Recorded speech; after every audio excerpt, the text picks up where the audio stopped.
ஹாய்ங்க, இன்றைக்கி பார்த்தீங்கன்னா ரொம்ப ஈஸியான அண்ட் சிம்பிளான சைட் டிஷ் தாங்க பார்க்க போகிறோம். வாங்க வீடியோக்குள்ளே போகலாம். இதை பார்த்தாலே உங்களுக்கு தெரிஞ்சிருக்கும், இன்றைக்கி பன்னீர் தாங்க பண்ண போகிறேன். அதுக்கு பார்த்தீங்கன்னா ஃபஸ்ட்டு கடாயில் வந்து ஆயில் கொஞ்சோண்டு ஆட் பண்ணியிருக்கேன். அப்புறம் நம்ம சோம்பு போட்டுக்கலாங்க. சோம்பு பொரிஞ்சோன்னா நம்ம கருவேப்பிலை எடுத்து ஆட் பண்ணலாங்க. இப்போ வந்து இதில் இஞ்சி பூண்டு பேஸ்ட் ஆட் பண்ணிக்கோங்க. என்கிட்ட பேஸ்ட் இல்லை, ஸோ இடிச்சிட்டு நான் ஆட் பண்ணியிருக்கேன்.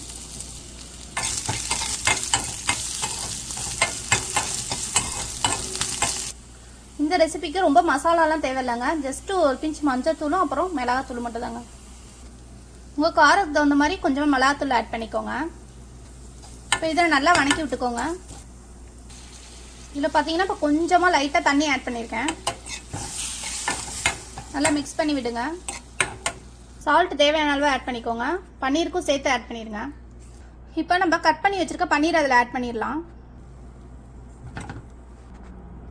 இப்போ இதை நல்லா மிக்ஸ் பண்ணி விட்டுக்கலாம். இது ஒரு ஜஸ்ட் 5 மினிட்ஸ் வெந்தாலே போதுங்க. ரொம்ப நேரம் வேக விட்டோம்னா பன்னீர் ஹார்டாயிரும். இதை பார்த்தீங்கன்னா நல்லா மிக்ஸ் பண்ணி விட்டுட்டேன். இந்த ரெசிபி பார்த்தீங்கன்னா 10 நிமிஷத்துக்குள்ளே பண்ணி முடிச்சிடலாங்க.